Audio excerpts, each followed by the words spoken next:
왕이 환관장 아스부나스에게 말하여 이스라엘 자손 중에서 왕족과 귀족 몇 사람 곧 흠이 없고 용모가 아름다우며 모든 지혜를 통찰하며 지식에 통달하며 학문에 익숙하여 왕궁에 설 만한 소년을 데려오게 하였고 그들에게 갈대아 사람의 학문과 언어를 가르치게 하였고 또 왕이 지정하여 그들에게 왕의 음식과 그가 마시는 포도주에서 날마다 쓸 것을 주어 3년을 기르게 하였으니 그 후에 그들은 왕 앞에 서게 될 것이더라.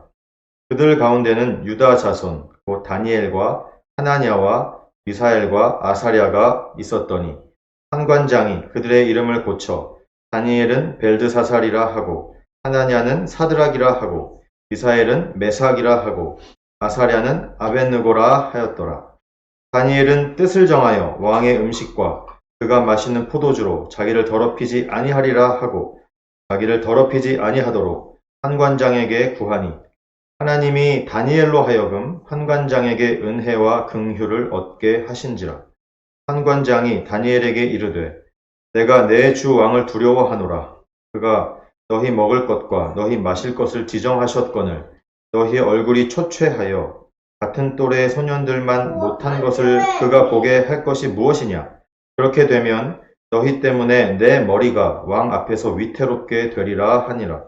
환관장이 다니엘과 하나냐와 미사엘과 아사랴를 감독하게 한 자에게 다니엘이 말하되 청하오니 당신의 종들을 열흘 동안 시험하여 채식을 주어 먹게 하고 물을 주어 마시게 한 후에 당신 앞에서 우리의 얼굴과 왕의 음식을 먹는 소년들의 얼굴을 비교하여 보아서 당신이 보는 대로 종들에게 행하소서 하매 그가 그들의 말을 따라 열흘 동안 시험하더니 열흘 후에 그들의 얼굴이 더욱 아름답고 살이 더욱 윤택하여 왕의 음식을 먹는 다른 소년들보다 더 좋아 보인지라.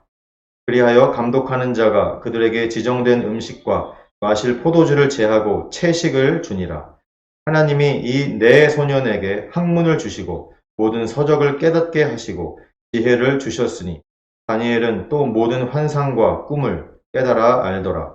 왕이 말한 대로 그들을 불러들일 기한이 찼으므로 환관장이 그들을 느부갓네살 앞으로 데리고 가니 왕이 그들과 말하여 보매 우리 중에 다니엘과 하나냐와 미사엘과 아사랴와 같은 자가 없으므로 그들을 왕 앞에 서게 하고 왕이 그들에게 모든 일을 묻는 중에 그 지혜와 총명이 온 나라 박수와 술객보다 10배나 나은 줄을 아니라.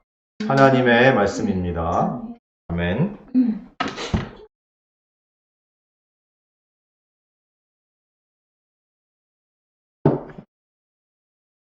오늘 말씀은 마지막 때의 그리스도인이라는 제목으로 말씀을 전하기를 원합니다. 제목을 제가 마음대로 막 정하는 것은 아닙니다. 마지막 때에 이렇게 지난 한 달 넘게 이렇게 말씀을 전하고 있는데 제가 마음대로 이렇게 하는 것은 아니고 기도하는 가운데 하나님께서 그렇게 계속 하라는 감동을 주셨기에 오늘도 마지막 때 시리즈를 계속 이렇게 전하게 됐습니다. 이게 언제까지 될지는 저는 장담할 수 없습니다. 다음 주부터 갑자기 바뀔 수도 있지만 오늘 그래서 다니엘서 1장 말씀을 가지고 마지막 때의 그리스도인이라는 제목으로 함께 말씀을 나누기 원합니다.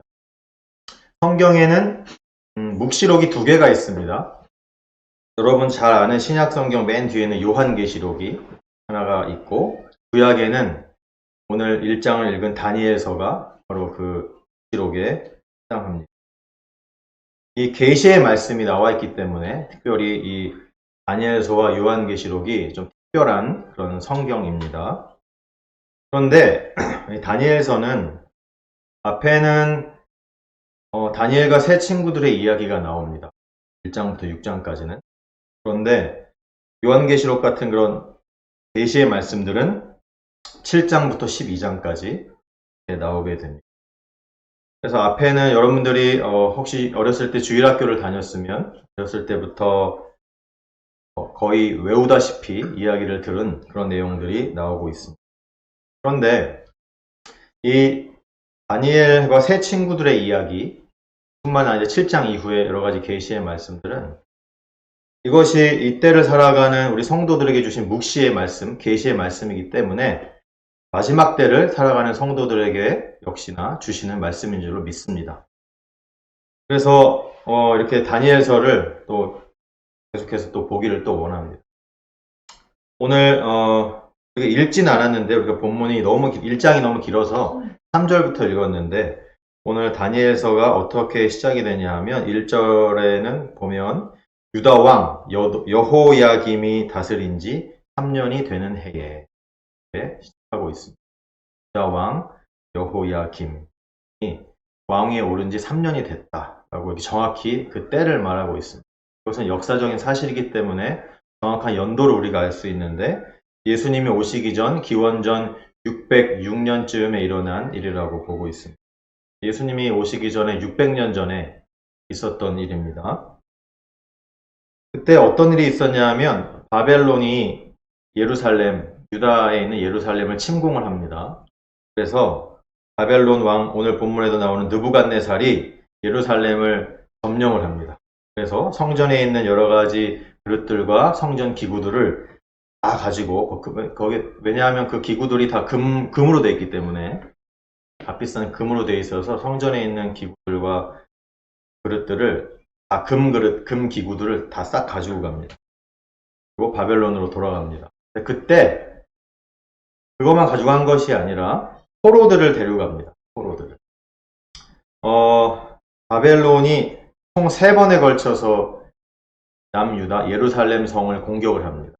오늘 유다 왕 여호야김이 다스린 지 3년이 되는 해 기원전 606년에는 그 첫 번째 공격이 시작이 됐었고 첫 번째로 포로를 잡아갑니다. 그래서 총 3번에 걸쳐서 공격을 했고 바벨론이 총 3번에 걸쳐서 포로를 잡아갑니다. 근데 오늘 이 다니엘서 1장은 첫 번째 공격과 첫 번째로 포로를 잡아간 사람들에 대해서 이야기를 하고 있는 것입니다.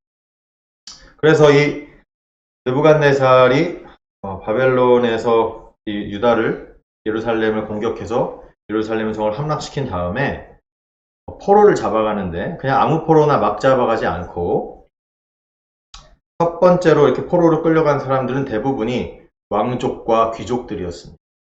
이스라엘의 왕족과 귀족들을 이 느부갓네살 왕이 포로로 주로 잡아갔습니다. 그런데 이때에 오늘 나오는 다니엘과 3명의 친구들도 같이 포로로 잡혀가게 됩니다. 그런데 이때 이 다니엘과 세 친구들의 나이가 분명하게 성경에는 기록하고 있지 않습니다. 그냥 소년이다 라고 밖에 되어 있지 않아요. 그래서 아마도 10대 중후반의 소년이 아니었을까 생각을 합니다. 그래서 15세, 15살쯤부터 해서 18살 혹은 19살 그쯤 사이에 있는 소년들을 잡아갔지 않았겠나 이렇게 생각을 합니다. 이 느부갓네살 왕이 이 이스라엘의 왕족과 귀족들을 잡아간 이유가 있습니다. 이유가 뭐냐 하면 리더들을 잡아가서 왕족과 귀족은 이스라엘의 리더 아니겠습니까? 이스라엘의 리더들을 다 잡아가서 바벨론의 명령에 잘 따르도록 이렇게 충성하도록 이스라엘 백성들을 만들기 위함입니다. 왜냐하면 이스라엘 땅에는 리더십이 없어지기 때문에 그래서 바벨론의 명령을 더 잘 듣게 되겠죠.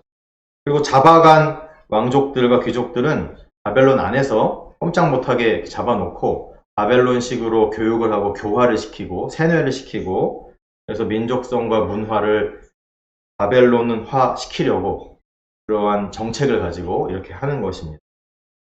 그래서 이게 바벨론 느부갓네살 왕의 식민지 정책 중에 하나로 이렇게 하는 것이죠. 그래서 이때 바벨론의 이 다니엘과 세 친구들도 같이 포로로 끌려갔습니다. 그런데 오늘 이제 본문이 3절부터 시작을 하죠. 3절에 보니까 그 소년들을 그냥 내버려 두는 게 아니라 특별한 대우를 해주기 시작합니다. 3절부터 4절, 5절 이렇게 보면 특별히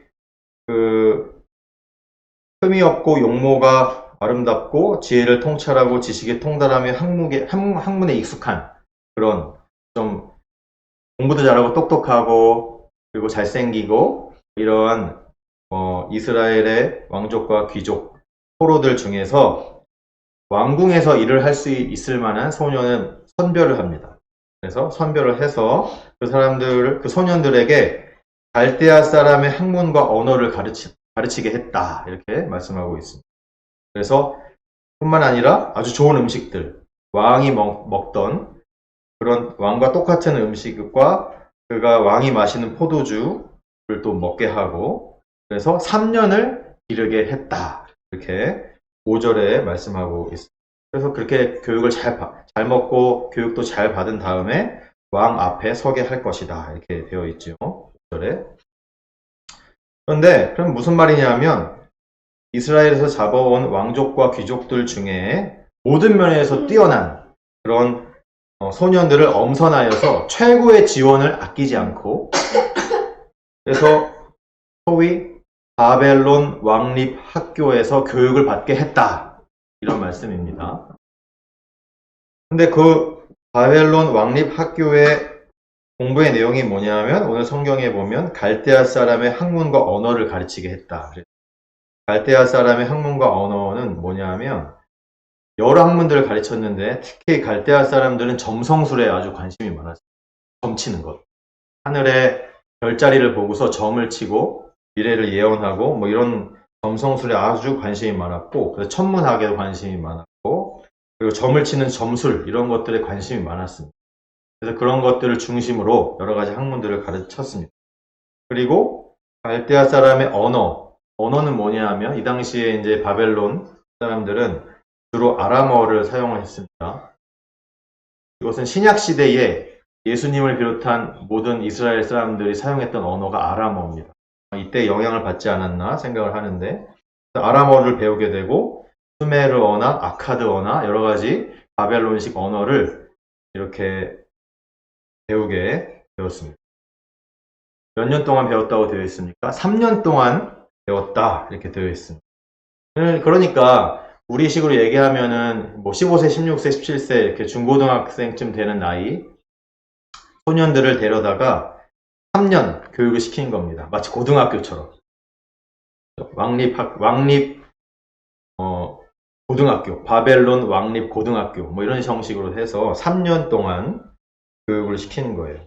그래서 3년 동안 잘 배운 그런 소년들을 왕 앞에 서게 하기 위해서 이렇게 교육을 했다 되어 있는데 왕 앞에 선다는 의미는 뭐냐면 아까도 얘기했지만 이 바벨론 사람들은 점치는 것, 점성술 이런 것에 너무 관심이 많았기 때문에 3년 동안 교육을 잘 받아서 왕 앞에 선다는 것은 왕의 무슨 뭐 모사가 된다든지 왕의 카운셀러가 된다는 이런 뜻이 아니고 왕 앞에서 점성술이나 점을 치는 그런 무당의 역할을 하게끔 하겠다라는 그런 목적으로 하는 것입니다.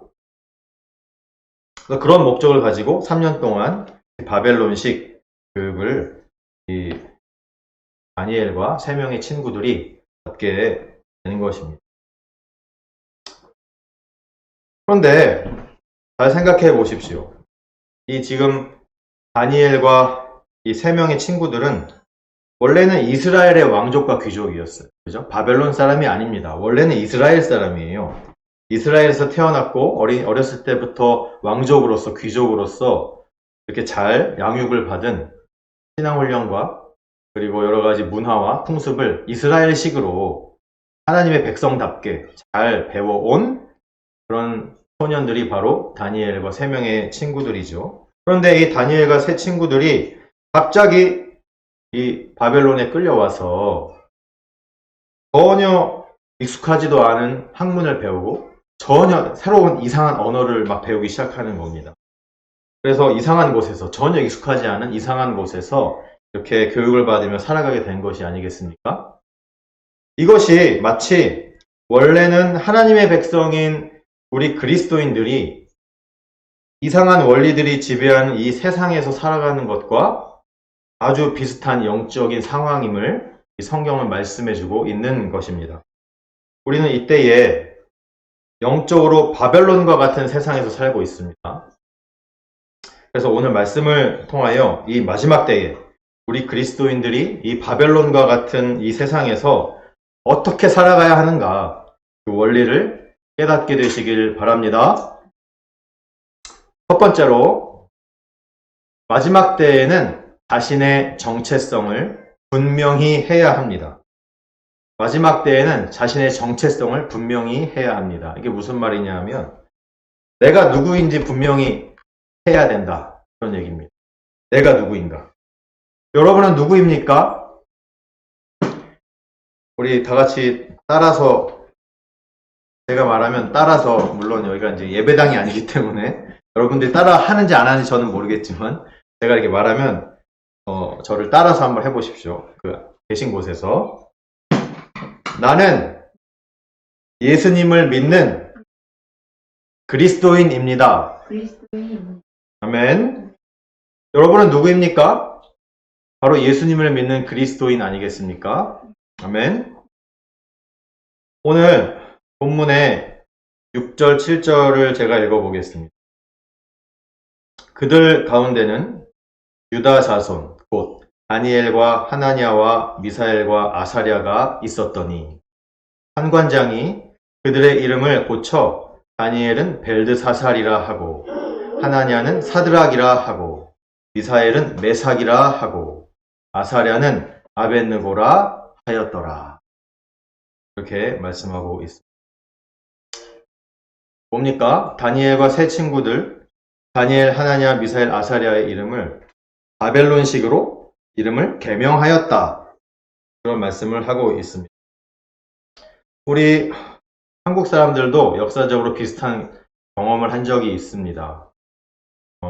우리가 일제시대를 지나오지 않았습니까? 일제강점기 기간을 지내왔는데, 그때 일본 사람들이 한국의 민족 말살 정책이라는 것을 피면서 우리 조선의 문화와 민족 정신을 말살하고 완전한 일본의 식민지로 우리 조선 땅을 그렇게 만들기 위해서 일본식의 교육을 하고 또 일본식으로 이름을 바꾸죠. 창씨 개명이라고 하는 일본식으로 이름을 바꾸고 신사참배도 시키고 등등 여러 가지 민족성 그리고 문화를 없애기 위해서 일본이 아주 부단한 노력을 했던 것을 기억을 합니다. 비슷한 겁니다. 이 다니엘과 세 친구도 비슷한 걸 당하고 있는 거예요. 창씨 개명을 해라. 그런 얘기예요. 그래서 다니엘은 벨드사살로 이름이 바뀌었어요. 그리고 하나냐는 사드락으로 바뀌었어요. 미사엘은 메삭으로 바뀌었어요. 아사랴는 아벳느고로 바뀌었어요. 마찬가지로 우리 조상들도 이름이 뭐 김복동 이런 이름이 있는데 무슨 나카무라 이런 식으로 이름을 바꿨지 않았습니까? 옛날에. 마찬가지입니다. 왜 그러냐 하면 이스라엘의 민족성, 이스라엘의 정신, 이스라엘의 신앙을 없애기 위해서 좀 이렇게 하는 것입니다. 원래 다니엘이란 이름이 어떤 뜻인지 아십니까? 다니엘이란 이름은 너무너무 좋은 이름입니다. 뿐만 아니라 다른 3명의 친구들의 이름도 그 뜻이 너무너무 좋은 뜻의 이름입니다. 제가 지금 말씀해 드릴게요. 다니엘이란 뜻은 하나님은 나의 재판관이다. 그런 뜻입니다. 다니엘, 엘이 하나님이란 뜻이군, 엘. 하나님의 이름에 들어가 있어요. 다니엘은 하나님은 나의 재판관이다. 그런데 그 이름을 벨드사살로 바꿨대요. 벨드사살이 뭐냐면 엘은 하나님인데 벨은 이 바벨론에서 믿는 우상신의 이름입니다. 그래서 원래 다니엘은 하나님은 나의 재판관이다 라는 뜻인데 벨드사살로 이름을 바꿨어요. 벨드사살의 뜻은 벨의 왕자. 참 어처구니가 없는 계명이죠. 그죠?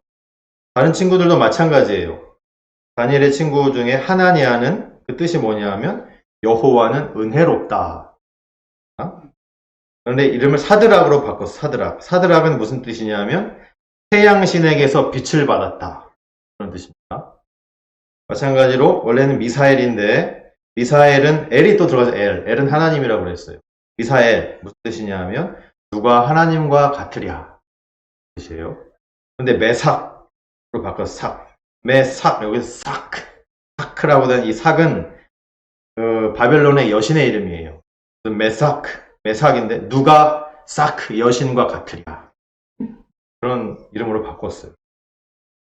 아사랴는 원래 무슨 이름이냐 뜻이냐면 아사랴는 원래 뜻이 여호와는 나의 도움이시다 그런 뜻이에요.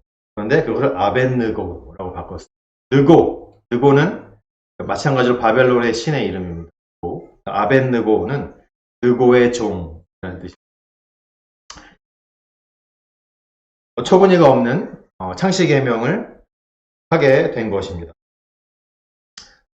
원래는 하나님의 백성인 다니엘, 하나냐, 미사엘, 아사랴. 원래는 하나님의 백성이에요. 그 이름에도 하나님이 들어가고 여호와가 들어갈 정도로 완전한 하나님의 백성인 이 다니엘과 세 친구의 이름을 이제는 하나님의 백성이 아니라 완전히 우상신의 백성으로 이름을 바꿔놓은 것입니다.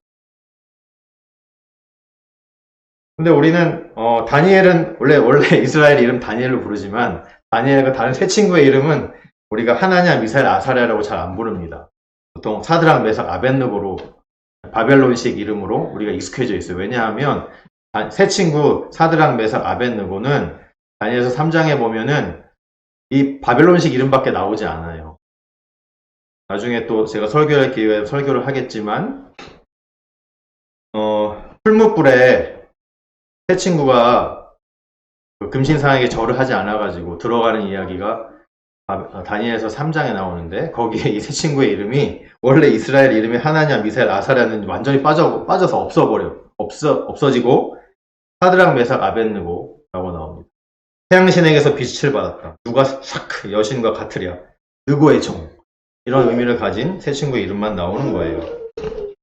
그래서 여러분 세 친구의 이름을 사드락, 메삭, 아벳느고로 기억하는 건 별로 좋은 게 아닙니다. 물론 다니엘 3장에는 그 이름밖에 안 나오지만 원래 이 세 친구의 이름은 하나냐, 하사엘, 아사랴. 하나냐, 미사엘, 아사랴. 이렇게 기억하시기 바랍니다. 더 은혜로운 이름입니다. 무슨 얘기예요?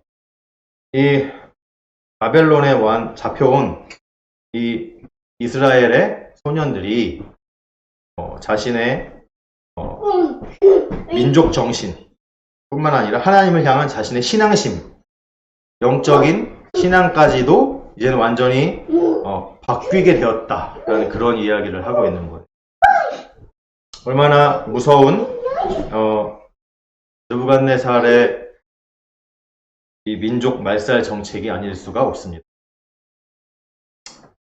지금 오늘 다니엘서 1장 6절 7절에 이름이 바뀌는 것을 보면서 우리가 여기를 좀 제대로 좀 묵상을 해야 됩니다. 우리가 생각할 것이 뭐냐 하면 아니 이 다니엘과 이 세 친구들은 하나님의 백성이고 이스라엘 사람이고 하나님의 백성인데 하나님의 사람들인데 지금 이렇게 포로로 잡혀가지고 바벨론에 살면서 지금 억지로 본인이 원치 않게 억지로 이름까지 바꿔가면서 우상신의 백성으로 살게 하라 이런 얘기가 아니겠습니까?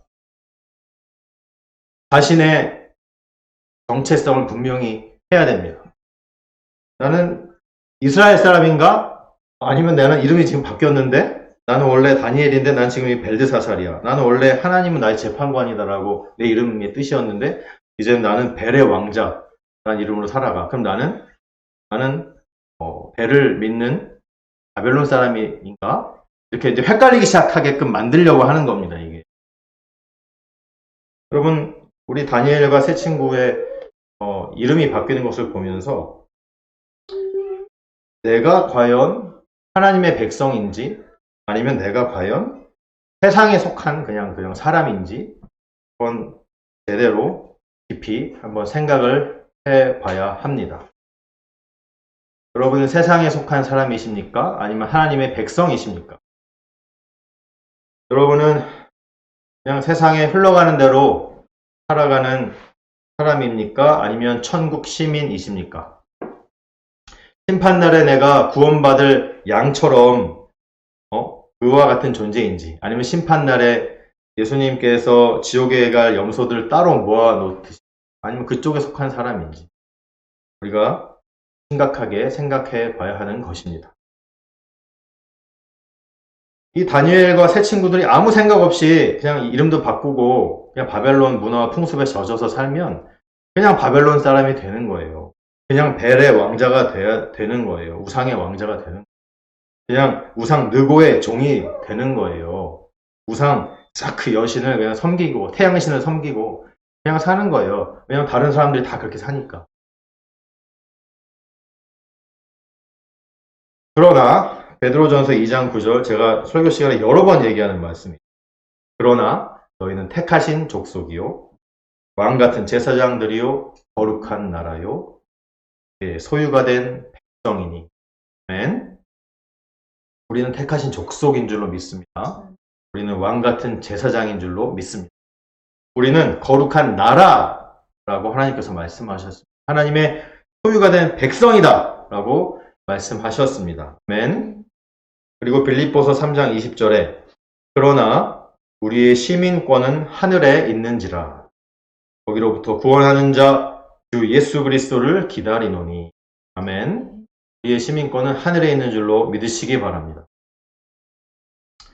일제시대 얘기를 아까 했는데 일제시대에서 그렇게 일본은 한국의 민족성을 완전히 없애버리려고 민족 말살 정책을 폈다 했어요. 창씨개명하고 일본식 교육시키고 일본어 배우고 막 그랬잖아요.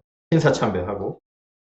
그러면 일제시대에 우리 조상들이 우리 한국 조선의 민족성을 지키기 위해서 했던 운동들이 있습니다. 힘들고 어려운 상황에서도 어떤 일들을 했냐 하면 크게 두 가지가 했습니다. 그러니까 우리의 민족성을 지키기. 첫 번째는 역사 교육을 했습니다. 역사 교육. 우리가 어떠한 민족의 뿌리를 가지고 있는가를 학생들에게 가르쳐서 이 민족의 기원을 절대 잊지 않고 우리가 일본 사람이 아니라 조선인임을 가르치게 했습니다. 역사 교육을 했고 또 한 가지는 뭐냐면 이름도 지금 일본 사람식으로 바꿨고 일본어를 배우고 있는 상황에서 없어지는 거는 우리의 한글, 국어가 없어지고 있는 상황이었죠. 그래서 뜻이 있는 조상들이 국어 교육을 했어요. 한글 교육을 했어요. 이런 노력들을 했습니다. 일제시대. 민족성을 지키기 위해서. 그러면 우리 그리스도인들이 지켜야 될 민족성은 무엇입니까? 이 바벨론과 같은 이 세상에서 우리가 지켜야 되는 민족성은 무엇입니까? 이 다니엘과 하사랴, 미사엘, 아사랴가 지켜야 되는 그들의 민족성이 무엇입니까? 그것은 우리가 예수님을 믿는 그 믿음과 영성이 아니겠습니까? 우리는 그래서 이 바벨론과 같은 이 세상에서 살면서 우리의 영성을 지켜야 됩니다. 그리스도인으로서의 정체성을 지켜야 되는 것입니다. 그럼 뭐예요? 가만히 있으면 안 된다는 거예요. 일제시대에 우리 조상들이 가만히 넋놓고 있으면 다 일본 사람 됐어요. 한글 다 까먹고 자기 원래 한국식 이름 다 까먹고 일본말을 하고 일본식 이름을 쓰고 일본식 교육을 배워서 완전히 일본인이 되는 거거든요. 그런데 우리 조상들은 끝까지 싸우고 저항했다라는 것입니다. 지금 이 시대도 영적으로 보면 마치 그러한 시대입니다. 가만히 있으면 그냥 일본 사람이 되고 마는 거예요. 가만히 있으면 그냥 바벨론 사람이 되고 마는 것입니다. 그러므로 우리가 어떻게 해야 됩니까? 우리도 예를 들면은 우리 조상들이 민족성을 지키기 위해서 역사 교육을 하고 국어 교육을 한 것처럼 우리도 가만히 있으면 안 됩니다. 그럼 뭘 해야 됩니까? 당연히 말씀 교육을 해야 됩니다. 말씀. 성경 공부를 해야 됩니다. 뒤에 그리스도인의 민족성, 그리스도인의 영성을 이 바벨론과 같은 세상에서 지키기 위해서는 우리가 노력을 해야 되는데 말씀 공부를 해야 됩니다. 성경 공부를 해야 되는 것입니다. 조상들은 또 국어 교육도 했다고 했습니다. 언어를 지키기 위해서. 우리는 뭐 언어를 지킨다고 그렇다고 우리가 뭐 히브리어나 헬라어를 공부하겠습니까? 그것은 아닙니다. 그것은 아니고 우리 그리스도인들의 언어가 무엇입니까? 무엇이 우리 그리스도인들의 언어입니까? 바로 기도입니다. 기도. 그리고 바로 찬양입니다. 할렐루야. 우리는 이 영적인 바벨론의 시대에 우리의 언어인 기도와 찬양을 힘써서 하고 지켜야 되는 줄로 믿으시기 바랍니다. 이렇게 해야 이 마지막 때에 영적인 바벨론 사람이 안 되고 참된 그리스도인의 정체성을 갖게 되는 것입니다. 내가 그리스도인임을 확실히 하시기 바랍니다. 아멘. 둘째로, 마지막 때에는 뜻을 정하여 자신을 성결하게 해야 합니다.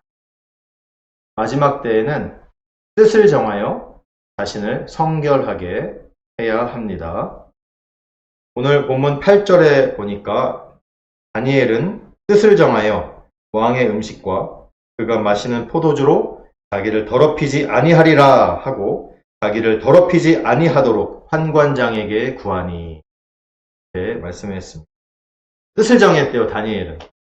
다니엘이 아무 생각 없는 사람 같으면은 그냥 바벨론식의 교육을 받고 바벨론의 음식을 먹고 왕의 음식을 먹고 아무 생각 없이 바벨론의 사람으로 살아갔겠죠. 바벨론의 이름 벨드사살 이름을 가지고. 그렇지 않았어요.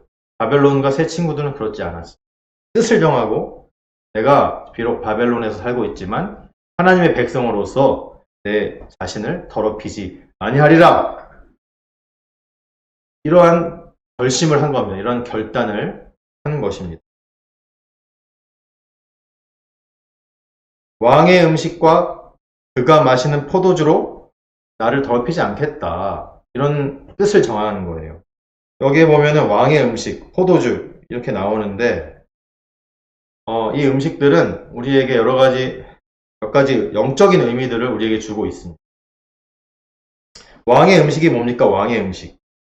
왕의 음식은 그냥 궁중 요리사가 맛있게 요리를 해가지고 먹음직스럽게 고급의 최고급으로 이렇게 만든 음식이 아닙니다. 단순히. 물론 그런 음식이지만 그냥 그걸 그대로 바벨론 왕에게 내온 게 아니라 바벨론의 왕에게 내오기 전에 아까 얘기한 벨이라든지 태양신이라든지 사크라든지 느고라든지 이런 바벨론의 신에게 제사를 먼저 지냅니다.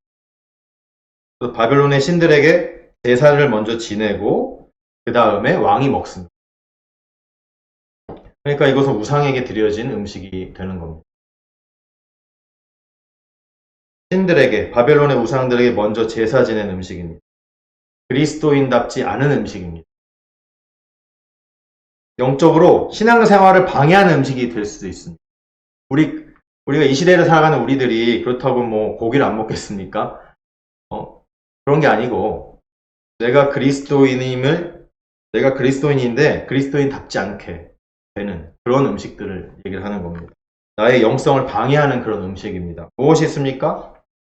몇 가지 있습니다. 세상 사람들이 흔히 즐기는 거. 술이 그 중에 대표적인 것이고, 담배가 될 수도 있고, 여러 가지 있죠. 그죠? 요즘 들어 특히 젊은 사람들 중에 술을 마시는 그리스도인들이 급증하고 있습니다. 안타까운 일인데. 술을 마시는 것 자체가 죄는 아니지만, 술을 마시는 것이 우리의 신앙생활을 방해할 수 있습니다. 여러 가지 면에서 그렇게 됩니다. 여러분, 제대로 정말 이 마지막 때에 정말 아무 생각 없이 바벨론 사람처럼 살고 싶지 않으면 술을 멀리 해야 됩니다. 요즘 포도주 많이 먹습니다. 포도주. 요즘 드라마나 이런데 TV 같은 데 보면 와인을 먹는 장면이 왜 이렇게 많이 나오는지 그렇게 하다 보면 와인 정도는 먹어도 되나보다 생각이 들 정도로 왜냐면 우린 또 성찬식 때 또 포도주로 성찬을 하지 않습니까? 그러니까 먹어도 되나보다 이렇게 생각을 하고서 그냥 정신이 알딸딸할 정도까지 포도주를 먹는 그런 사람들도 있습니다. 그렇지 않습니다. 그렇지 않아요. 술에 대한 말씀 너무 많아서 제가 말씀 안 드립니다. 나중에 기회가 되면 좀 더 자세한 말씀을 드리겠습니다. 제가 한 예를 들어볼게요. 제 경험인데 제가 신학을 하기 전에 뉴저지에서 프린스턴 신학대학원에서 신학을 하기 전에 네브라스카주에서 살았습니다. 네브라스카주가 저기 알래스카주 옆에 있는 거 아니냐 이렇게 착각하시는 분들이 있는데 아닙니다. 미국 한가운데 중간에 중부에 네브라스카라는 주가 있습니다. 거기에서 살고 있었는데 제가 이제 한인교회를 집사로서 섬기고 있었죠. 그런데 이제 담임 목사님을 모시고 구역 예배를 드립니다. 한 가정에서. 그러면 이제 그 구역에 속한 여러 이제 집사님들, 장로님 하고 뿐만 아니라 이제 여러 성도들이 부부가 가족이 모여 여러 가족들이 모여서 함께 구역 예배를 드립니다. 목사님의 인도로 구역 예배를 잘 마치고 나서 식사를 합니다. 식사도 은혜롭게 잘 합니다. 그러면 이제 담임 목사님이 이제 가셔야 되니까 말씀도 준비하셔야 되고 주일도 준비하셔야 되니까 식사 마치고 교제하다가 이제 담임 목사님과 사모님이 일어나서 떠나시면 담임 목사님이 안 계시고 이제 성도들만 남게 됩니다. 그러면 어디선가 갑자기 남자 성도들을 중심으로 해서 어딘가에서 창고 같은 데서 막 술을 가지고 오기 시작합니다. 그러면서 막 남자 성도들을 중심으로 또 함께 여자 성도들도 같이 거기에 모여서 술을 마시기도 하고 막 그런 매우 충격적인 장면을 제가 본 적이 있습니다. 잘 몰라서 그러시는 겁니다. 예수 그리스도 이름으로 믿은 사람, 모인 사람들이 예수님의 이름으로 모인 모임에서 우리가 어떻게 해서든 정말로 세상과 구별되이 그리스도인으로서 우리의 신앙과 믿음을 지키고 복음을 전파할 것, 우리의 삶을 정말 더욱더 하나님께서 기뻐하시는 삶으로 나아가야 되는 것, 이런 것들을 함께 나누고 고민해야 되는 자리에서 술이 나오면 우리의 그런 모임을 방해하게 됩니다. 우리의 영성을 떨어뜨리고 우리의 믿음을 시험에 들게 합니다. 여러분, 술 먹는 것 자체는 죄는 아니지만 술 먹는 행위로 그것이 겉으로 드러났을 때 다른 사람들에게 죄를 짓게 할 수가 있기 때문에 문제가 되는 것입니다. 내가 술 먹는 모습을 누가 보게 되면 그 사람이 마음에 죄를 짓게 될 수 있기 때문입니다. 그것이 내가 다른 사람을 또 실족하게 했기 때문에 그래서 내가 죄를 짓게 되는 어쨌든 그렇습니다. 제가 또 얘기할 겁니다. 그래서 이 왕의 음식이라는 것은 내가 그리스도인답게 먹어야 되는데 내가 그리스도인답게 먹지 못하게 하는 그것을 이상하게 오해하게 하고 다른 사람을 시험에 들게 하고 그리고 나의 영성을 떨어뜨리고 믿음과 신앙생활을 방해하는 그런 모든 것들을 다 말하는 겁니다. 단순히 음식뿐만 아니라. 오늘 다니엘이 그래서 뜻을 정해서 내가 우리를 더럽히지 않겠다 이렇게 뜻을 정하고 환관장에게 구했대요. 환관장에게. 그랬더니 10절에 환관장이 다니엘에게 얘기했어요. 내가 무슨 말인지 알겠는데 너희가 막 왕의 음식과 포도주 안 먹고 너희 얼굴이 초췌해 가면 왕이 나를 아마 내 모가지를 잘라버릴 것이다. 내가 얼마나 무서워서 어떻게 하겠냐 이렇게 얘기를 하는 거죠. 그랬더니 12절 3절에 이렇게 얘기합니다. 다니엘이. 우리를 열흘 동안 시험해 보십시오. 열흘 동안. 그래서 왕의 음식과 포도주 대신에 채식을 주어서 먹게 하고 물을 주어서 마시게 한번 해보십시오. 열흘 동안. 그래서 그 후에 우리의 얼굴과 왕의 음식과 포도주를 먹는 다른 소년들의 얼굴을 비교해서 우리 얼굴이 좀 이상하거나 초췌하거나 말라가면 당신의 뜻대로 하십시오. 이렇게. 왕의 음식 대신에 채식을 먹게 해보고 왕의 포도주 대신에 물을 먹게 해보십시오. 우리를 열흘 동안 한번 시험해 보십시오. 이렇게 얘기하는 것입니다. 근데 이 말씀을 가지고 그러면 그럼 마지막 때에는 우리가 이 어렵고 힘든 시대에는 채소만 먹어야 되나 보다. 물만 먹고 채소만 먹어야 되나 보다. 이렇게 오해하면 안 됩니다. 이것은 영적인 원리를 설명하는 것이지 문자 그대로 이렇게 해야 된다는 걸 말씀하는 게 아니에요. 심지어 어떤 목사님들은 마지막 때에는 채식 위주의 식사를 해야 된다라고 이렇게 설교하시는 분도 실제 있습니다. 근데 문자적으로는 채식과 물을 먹는다고 나와 있지만 성경은 그렇게 문자적으로 받아들이면 안 됩니다. 지금 우리는 진짜 기원전 600년대에 살고 있는 사람이 아니에요. 그렇죠? 우리는 2021년을 살고 있습니다. 이때에 하나님께서 우리에게 영적으로 먹으라는 채식이 무엇인지, 이 채식의 영적인 의미, 그리고 물을 마시라고 했는데 영적인 의미가 무엇인지 우리가 깨달아 알아야 되는 줄로 믿습니다. 결국에는 이 왕의 음식, 우리가 그리스도인임을 방해하는, 우리의 영성을 방해하고 우리의 신앙을 방해하는 것이 왕의 음식과 왕의 포도주라고 한다면 우리의 신앙을 돕고 우리가 그리스도인임을 다시 한번 더 깨닫게 하고 우리의 신앙을 도와주는, 우리의 믿음을 더 챙겨주는 그런 음식이 채식과 물이 아니겠습니까?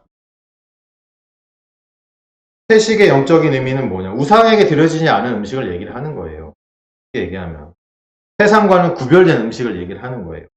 그리스도인들이 마땅히 즐겨야 하는 음식을 얘기를 하는 겁니다. 그럼 우리는 다른 사람들이 먹는 고기나 이런 거 못 먹고 채식만 먹는 이런 얘기는 아니라는 거예요. 무슨 얘기냐면 바울 사도가 아주 좋은 예를 고린도전서 8장에서 말씀해 주고 있습니다. 제가 고린도전서 8장 10절에서 13절을 읽어보겠습니다. 잘 들어보십시오. 지식 있는 네가 우상의 집에 앉아 먹는 것을 누구든지 보면 그 믿음이 약한 자들의 양심이 담력을 얻어 우상의 재물을 먹게 되지 않겠느냐? 그러면 네 지식으로 그 믿음이 약한 자가 멸망하나니 그는 그리스도께서 위하여 죽으신 형제라. 이같이 너희가 형제에게 죄를 지어 그 약한 양심을 상하게 하는 것이 곧 그리스도에게 죄를 짓는 것이니라. 그러므로 만일 음식이 내 형제를 실족하게 한다면 나는 영원히 고기를 먹지 아니하여 내 형제를 실족하지 않게 하리라. 아멘. 예, 여기에 우리의 원리, 그리스도인이 이 세상에서 어떻게 먹고 마셔야 되는가에 대한 원리가 나와 있습니다. 단순히 먹는 것뿐만 아니라 우리가 어떻게 행동해야 하는가, 그거에 대한 원리가 나와 있습니다. 우리가 먹고 마시고 행하는 모든 것은 우리가 그리스도 안에서 모든 것을 다 자유롭게 할 수 있지만, 하지만 때로는 그것이 내가 믿음이 적다면 나의 신앙생활에 방해를 할 수가 있고, 뿐만 아니라 다른 믿음의 형제 자매들을 실족하게 할 수 있다는 것입니다. 다른 형제 자매들을 내가 그런 걸 먹는 것, 내가 그런 거를 행하는 것 때문에 다른 형제 자매들이 실망을 할 수가 있다는 것입니다. 이것이 그리스도께 죄를 짓는 것이다 라고 말씀을 하는 것입니다. 이것은 그냥 제사 음식 같은 거, 술과 담배 뿐만 아니라 내가 먹고 마시고 즐기는 모든 것을 다 얘기하는 겁니다. 그리고 내가 행하는 모든 것. 예를 들면 이런 것입니다. 어떤 그리스도인들은 부동산 투자합니다. 부동산 투자. 그리고 어떤 그리스도인들은 주식 투자도 합니다. 어떤 그리스도인들은 심지어 복권도 삽니다. 그것이 큰 죄는 아닙니다. 죄는 아닙니다. 그러나 다른 사람들이 봤을 때 무슨 교회 다니는 사람이 주식 투자를 해? 무슨 교회 다니고 예수 믿는 사람이 부동산 투자를 해? 무슨 교회 다니는 사람이 복권을 사? 이렇게 다른 사람을 실족하게 한다면 그것은 그리스도께 죄를 짓는 것이다 라는 것을 말씀하고 있는 것. 이것이 하나님의 말씀인 것입니다. 이해 가시죠? 그래서 이 시대에는 우리가 그리스도인으로서 피해야 될 왕의 음식, 왕의 포도주와 같은 것들이 있다. 아멘.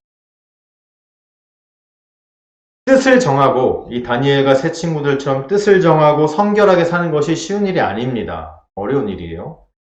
절제가 너무 필요합니다. 힘듭니다. 그러나 이렇게 뜻을 정하고 성결하게 살기로 결심할 때 하나님께서 도와주시는 줄로 믿으시기 바랍니다. 오늘 1절, 2절 다니엘은 뜻을 정하여 오늘 8절, 9절입니다. 8절, 9절 다니엘은 뜻을 정하여 왕의 음식과 그가 마시는 포도주로 자기를 더럽히지 아니하리라 하고 자기를 더럽히지 아니하도록 환관장에게 구하니 하나님이 다니엘로 하여금 환관장에게 은혜와 긍휼을 얻게 하신지라. 그렇게 다니엘이 뜻을 정하니까 하나님이 은혜와 긍휼을 얻게 하신지라. 아멘. 하나님이 하시는 줄로 믿으시기 바랍니다. 뜻은 내가 정할 수 있어요. 하나님의 말씀을 근거로 하여 믿음을 가지고 내가 뜻은 정할 수 있어요. 그러나 내가 그 뜻대로 살아가기 너무 힘듭니다. 내가 연약한 존재이기 때문에. 주변 사람들은 다 바벨론식으로 살고 있기 때문에 힘들어요. 어려워요. 하지만 하나님이 하시는 줄로 믿습니다. 그래서 어떻게 됐습니까? 다니엘은 뜻은 정했어요. 친구들은 뜻은 정했지만 하나님이 하셨어요. 어떻게 됐어요? 열흘 동안 시험했죠? 채식만 먹고 물만 먹었어요. 어떻게 됐습니까? 열흘 후에 14절, 15절 열흘 후에 그들의 얼굴이 더욱 아름답고 살이 더욱 윤택하여. 아멘. 그래서 왕의 음식을 먹었던 다른 소년들보다 더 좋아 보였다 그랬어요. 그랬더니 그 다니엘과 세 친구들을 감독하던 사람이 이제 왕의 음식을 없애버리고 채식만 주니라. 하나님이 하시는 줄로 믿습니다. 이것은 성결한 삶을 사는 것뿐만 아니라 모든 신앙생활의 원리입니다. 모든 신앙생활이 이렇게 되는 거예요. 힘들고 어려운 일이지만 내가 순종하기 어렵지만 내가 말씀을 지키기 어렵지만 내가 뜻을 정하면 그리고 지키기로 결심하고 결단만 하면 나는 못해도 하나님께서 하게 하시는 줄로 믿습니다. 하나님께서 도와주시는 것입니다. 이 마지막 때에는 다니엘과 세 친구들처럼 뜻을 정하지 않으면 세상 사람들처럼 똑같이 먹고 마시고 세상 사람들이 하는 거 똑같이 다 하면서 세상을 그냥 그렇게 살아갈 수밖에 없는 그런 것이 바로 우리가 사는 세상입니다. 뜻을 정하지 않으면 그렇게 되는 거예요. 그러면 하나님께서 나는 원치 않았는데 그냥 세상 사람들처럼 똑같이 살다 보니까 하나님께서 악하고 가증스럽게 여기시는 것을 나도 모르는 사이에 자연스럽게 그렇게 하고 있는 것입니다. 그렇게 하게 됩니다. 왜냐하면 다른 사람들은 다 그렇게 하니까 다른 사람들은 다 그렇게 먹고 마시고 다 그렇게 하니까 나도 그냥 하는 거예요. 근데 그 중에 다는 아니겠지만 하나님께서 가증스럽게 여기는 것이 분명히 있다는 것입니다. 하나님의 말씀 안에서 뜻을 정하고 성결한 삶을 살아가시길 바랍니다. 뜻을 정해야 됩니다. 세 번째입니다. 세 번째로 마지막 때에는 때를 분별할 줄 알아야 합니다. 마지막 때에는 때를 분별할 줄 알아야 합니다. 오늘 본문 17절에 보니까 하나님이 이 네 소년에게 학문을 주시고 모든 서적을 깨닫게 하시고 지혜를 주셨으니 다니엘은 또 모든 환상과 꿈을 깨달아 알더라. 네. 바벨론 왕립학교에는 수많은 소년들이 있었습니다. 다 이스라엘에서 잡아온 이스라엘뿐만 아니라 또 다른 여러 나라에서도 그런 소년들을 잡아다가 비슷한 식민지 교육을 했겠죠. 그죠? 그래서 바벨론 왕립학교에는 수많은 소년들이 있습니다. 다 왕족과 귀족들입니다. 그런 소년들이 다 똑같이 3년 동안 바벨론의 좋은 음식을 먹고 바벨론식 좋은 교육을 받았습니다. 그런데 똑같이 바벨론의 학문을 배웠지만 이 4명의 사람에게는 바벨론과 세 친구에게는 하나님께서는 특별한 학문과 깨달음과 지혜를 주셨다. 그런 말씀을 하고 있는 것입니다. 그리고 다니엘은 또 좀 더 특별합니다. 다니엘은 그 중에서도 더 특별하게 환상과 꿈을 깨달아 알게 하셨다. 이렇게 말씀하고 있습니다. 다니엘은 또 모든 환상과 꿈을 깨달아 알더라. 이렇게 17절 뒷부분에 나오는데 깨달아 알더라 라는 이 번역된 히브리어의 원래 뜻은 구별하여 이해하다 또는 분별하다 라는 그런 뜻을 갖고 있습니다. 하지만 번역은 깨달아 알더라 이렇게 되어 있죠. 이게 무슨 얘기예요? 이 다니엘은 바벨론 왕립학교의 모든 소년들이 바벨론식으로 아까도 얘기했지만 천문학이라든지 점성술이라든지 이런 걸 다 배우고 그리고 뿐만 아니라 꿈 해석이라든지 환상을 해석하는 것을 모든 소년들이 다 배웁니다.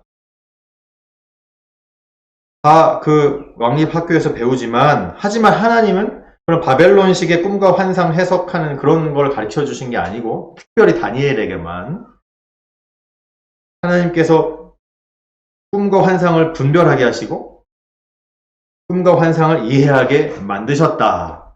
그런 말씀인 것입니다. 그래서 이 다니엘이 해석하는 꿈과 환상은 바벨론식 왕립학교에서 배운 그런 방법이 아니라는 거예요. 그거하고 전혀 별개의 하나님의 방법, 하나님께서 깨닫게 하신 그러한 방법으로 꿈과 환상을 이해하고 분별하게 하셨다. 그런 말씀입니다. 무슨 얘기예요? 하나님께서 깨닫게 하셨다는 거예요. 하나님께서 깨닫게 하시고 하나님께서 주셨고 하나님께서 이해하게 하시고 하나님께서 분별하게 하셨다. 그런 말씀인 것입니다. 이 다니엘과 세 명의 친구들에게 하나님께서 그렇게 하게 하셨다. 그런 말씀인 것입니다. 그랬더니 어떻게 됐어요? 18절, 19절, 20절에 보면 그래서 이제 기한이 찼대요. 기한이 찼다는 말은 뭐예요? 3년. 이제 바벨론 왕립 고등학교의 3년 과정이 다 끝났다는 거예요. 3년이 다 끝났고 환관장이 그들을 이제 느부갓네살 왕 앞으로 데리고 갔습니다. 그러니 수많은 졸업생들이 있는데 그 중에 왕이 한번 다 얘기를 해보니까 수많은 졸업생들과 왕이 다 얘기를 해보니까 그 중에 그 다니엘, 하냐냐, 미사엘, 아사랴 그 4명의 사람이 탁월한 거예요. 왕과 얘기를 해보니까. 그러니까 왕이 이제 얘네들이 참 대단하구나. 그래서 그 다니엘과 세 친구들을 왕 앞에 서게 하였다. 그랬습니다. 그래서 왕이 20절에 왕이 그들에게 모든 일을 묻는 중에 그 지혜와 총명이 온 나라 박수와 술객보다 10배나 나은 줄을 아니라 그랬습니다. 대단했다는 얘기죠. 왜냐하면 하나님이 그렇게 하게 하셨으니까. 아멘. 마지막 때에는 이와 같이 하나님께서 주시는 지혜로 살아가야 하는 줄을 믿으시기 바랍니다. 내가 알고 싶은 것을 하나님의 지혜로 깨닫는 것이 아니에요. 내가 뭐가 궁금하고 뭐가 알고 싶은데 그것을 하나님의 지혜로 깨닫는 게 아니에요. 그런 게 아니고 하나님께서 깨닫게 하시는 것을 깨닫는 것입니다. 아멘. 이 다니엘과 세 친구들은 그걸 깨달은 거예요. 본인들이 뭐 알고 배우고 싶은 거 그런 게 아니에요. 그때에 바벨론 왕립학교를 졸업하는 그때에 이제 왕 앞에 서야 되는 그때에 하나님께서 4명의 이 소년들에게 깨닫게 하시는 것, 그것을 이 4명은 깨달은 것입니다. 우리도 하나님께서 깨닫게 하시는 것을 깨닫기를 바랍니다. 마지막 때에는 흔히 요즘 많이들 얘기합니다. 모든 계시들이 열리는 시대다 라고 얘기합니다. 요한계시록의 어려운 내용들이 열린다. 다니엘서의 계시의 내용들이 열린다. 이렇게 얘기를 합니다. 이건 무슨 말이냐 하면 내가 혼자 열심히 성경책 읽는 건 되게 중요하지만 내가 혼자 열심히 책을 읽고 공부한다고 열려지는 것이 아니다라는 겁니다. 내가 아무리 열심히 공부해도 안 열려집니다. 하나님이 열어주지 않으면. 하나님이 열어주셔야 열리는 겁니다. 아멘. 하나님이 깨닫게 하셔야 깨닫는 것입니다. 그럼 어떻게 해야 되겠습니까? 기도 많이 해야 됩니다. 기도를. 절대적인 기도의 시간을 늘려야 됩니다. 절대적인 기도의 시간. 한국의 몇몇 대형 교회들은 전교인 대상으로 하루 1시간 기도하기 운동 뭐 이런 것도 한다는 얘기를 들은 적이 있습니다. 여러분 하루 1시간 기도하는 거 쉽지 않습니다. 보통 요즘 사람들은, 요즘 성도들은, 옛날 성도들은 1시간 기도 우습게 했습니다. 철야 기도도 하고 산기도도 하고 그런 옛날에 신앙생활 하던 분들은 다 합니다. 근데 요즘 신앙생활 하는 분들은 하루에 1시간 기도하기도 힘들다는 거예요.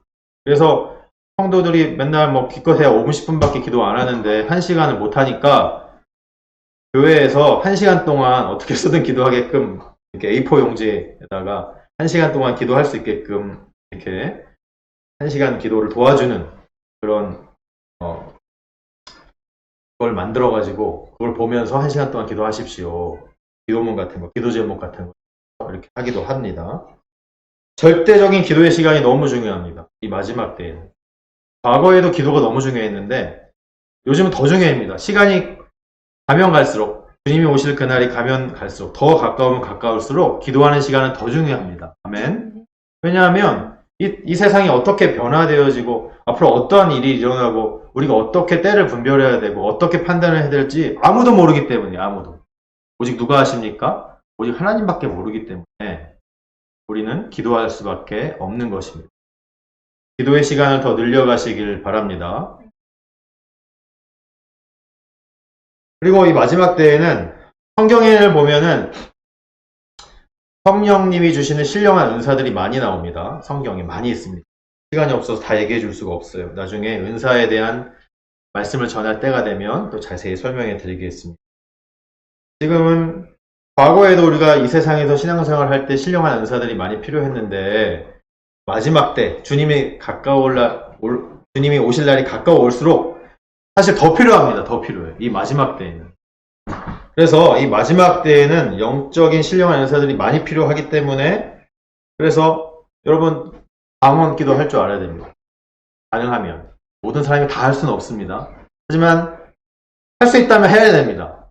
방언도 하고 통면도 하고 예언도 해야 됩니다. 다 할 줄 알아야 됩니다. 여러 가지 신령한 은사들을 사모해야 됩니다. 성경은 그렇게 하라고 말씀하고 있습니다. 고린도전서 14장 1절 사랑을 추구하며 신령한 것들을 사모하되 특별히 예언을 하려고 하라. 고린도전서 14장 5절 나는 너희가 다 방언 말하기를 원하나 특별히 예언하기를 원하노라. 여기서 예언은 구약의 선지자와 같이 미래에 일어날 일을 미리 예언하는 그 예언을 말씀하는 게 아닙니다. 그런 예언은 여기서 말씀하고 있는 예언이 아니에요. 그래서 예언의 은사는 뭐냐면 교회의 덕을 세우기 위해서 주시는 하나님의 말씀을 나누는 것입니다. 아멘. 그것이 예언의 은사입니다. 여기서 말씀하는 예언의 은사는 미래에 일어날 일을 내가 하나님께서 미리 알게 하셔서 그걸 예언하는 것이 아니고 우리 교회를 세우기 위해서 하나님께서 우리 교회에 주시는 말씀을 내 입술을 통하여 얘기해 주는 것. 그것이 예언의 은사인 것입니다. 이런 예언의 은사를 받으시기 바랍니다. 기도를 많이 해야 됩니다. 기도를 많이 하고 방언 기도도 할 수 있으면 하십시오. 방언도 많이 하고 저랑 같이 지난 1, 2년 저랑 같이 새벽 예배를 해오신 우리 권사님, 집사님들은 아시겠지만 저 방언 기도 많이 합니다. 아시죠? 그렇죠? 저도 방언 기도 합니다. 여러분도 하십시오. 기도 많이 하시고 방언 기도 많이 하시고 할 수 있으면 하나님께서 주시는 말씀으로 예언도 많이 하십시오. 교회를 위해서 주시는 하나님의 말씀을 많이 나누란 말씀입니다. 고린도전서 14장 39절 40절에 이런 말씀이 있습니다. 그런즉 내 형제들아 예언하기를 사모하며 방언 말하기를 금하지 말라. 모든 것을 품위 있게 하고 질서 있게 하라. 아멘. 신령한 은사를 사모하시기를 주님의 이름으로 축원드립니다. 그래서 이 마지막 때에 하나님께서 깨닫게 하시는 것들을 잘 깨달아 아시는 그런 여러분들이 되시길 바랍니다. 말씀을 정리하겠습니다. 사랑하는 성도 여러분, 우리는 지금 이 순간 영적인 바벨론과 같은 이 세상에서 그것도 마지막 때를 살아가고 있습니다. 이 바벨론과 같은 세상 속에서 바벨론의 문화와 생활 속에 그냥 푹 빠져서 그 세속의 흐름에 그냥 떠내려가는 인생을 살면 안 되는 것입니다. 말씀과 기도와 찬양 중심의 확실한 그리스도인으로서 살아가시길 바랍니다. 그리고 하나님의 말씀 안에서 뜻을 정해야 합니다. 뜻을. 내가 절대로 세상의 더러운 것들로 나를 더럽히지 않겠다. 결단하시기 바랍니다. 그리고 그 신령한 은사들을 사모하며 열심히 기도해야 합니다. 그래서 하나님께서 허락하시는 것들을 깨달아 알고 이 때를 잘 분별하시기 바랍니다. 이렇게 마지막 때를 살아가는 참된 그리스도인들이 다 되시길 예수님의 이름으로 축원합니다. 아멘.